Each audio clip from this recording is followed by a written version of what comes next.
В республике стартовал этнофорум «Мы россияне». В этом году его принимает на своей площадке Усть-Коломский район.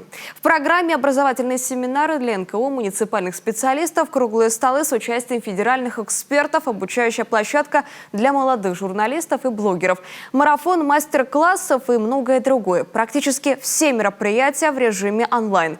Елена Кононова знает детали.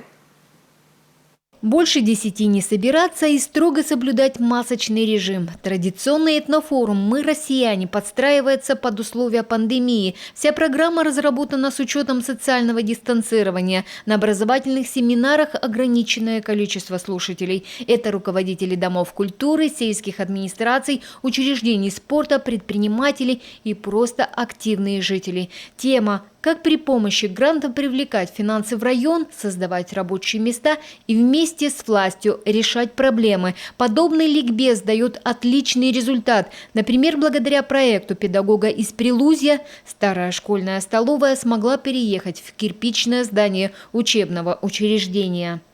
Большое событие в жизни нашей школы и большой плюс уйти от Санпин, то есть мы выполнили требования Санпина, это первое. Второе, самое главное, мы удовлетворили запросы родителей, законных представителей наших детей и обучающихся.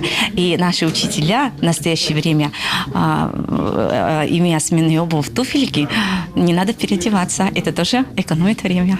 Первые шаги этнофорум сделал 12 лет назад. Спустя 4 года у него появился свой логотип «Мы россияне», а в 2018-м вышел за Сыктывкар. Встречи проходили и в Воркуте, и Емве. Сама программа тоже претерпела метаморфозы, наполнилась мастер-классами, дискуссионными и образовательными площадками. К жителям Коми присоединились гости из Архангельской области и Ненецкого округа. В прошлом году форум встречала Ухта. Не случайно. Здесь в мире и согласии живут 20 национально-культурных объединений. Вы знаете, мне здесь очень хорошо живется.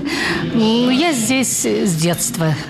У меня уже и детки здесь родились, и выросли, и уже и внуки есть даже. Вот. Коми народ, ведь он очень хороший. Очень хороший. Основное у нас понимание сохранить идентичность, сохранить свой язык, сохранить так называемый обряд свой, уважать, любить себя и других. Потому что если человек не любит себя или народ не любит себя, он не может других любить. Этнофорум 2020, хоть и в онлайн-режиме, приготовил немало интересного. Журналистов и блогеров ждет образовательная площадка «Этномедиа».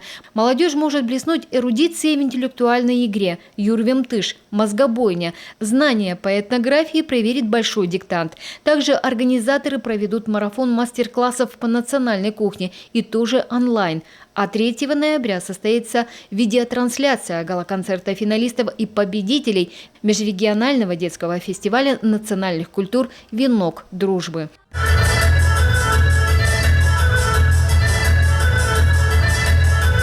Елена Кононова, телеканал Юрган.